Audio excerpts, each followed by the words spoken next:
তো আজকে চলে এসেছি আমার আর এক বই বন্ধু ব্ল্যাক বিউটির বুক রিভিউ নিয়ে। ব্ল্যাক বিউটি 1877-এ অ্যানা সোয়েল লিখেছিলেন।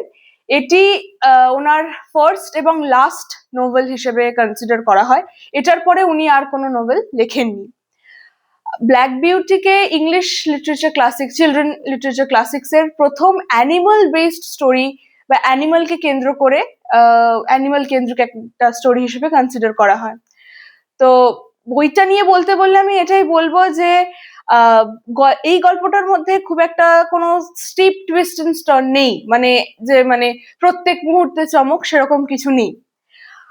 কিন্তু এটা একটা বইটার স্পেশালিটি আমি বলবো যে এটা একটা নদীর মতো, মানে কখন যে কত কঠিন রাস্তা দিয়ে তোমাকে নিয়ে চলে গেছে সেটা বুঝতেও দেবে না।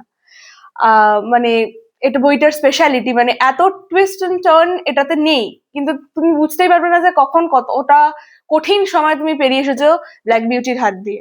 তো কভার পেজ দেখেই বোঝা যাচ্ছে যে এটা একটা ঘোড়ার জীবনীকে কেন্দ্র করে গল্পটা। আহ অত্যন্ত ইন্টারেস্টিং, প্রথম কথা আমি বলবো যে। আর যেটা আমারও মনে হয়েছিল, আমি ক্লাস 4-এ পড়েছিলাম গল্পটা, যে বহুবার একবার নয়, বহুবার পাঠককে ইমোশনাল করে দিয়েছে এই গল্পটা।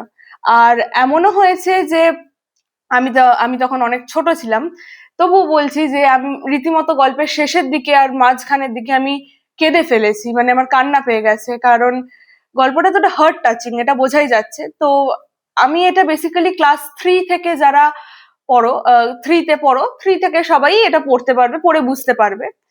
আর গল্পটা বলবো এটা suitable for all age readers, কারণ অ্যাডাল্টহুডেও এটা হয়তো ভালোই লাগবে। তো আজকের মতো এই অবধি। কেউ যদি ব্ল্যাক বিউটি পড়ে থাকো অবশ্যই জানিও তোমার বুক রিভিউ।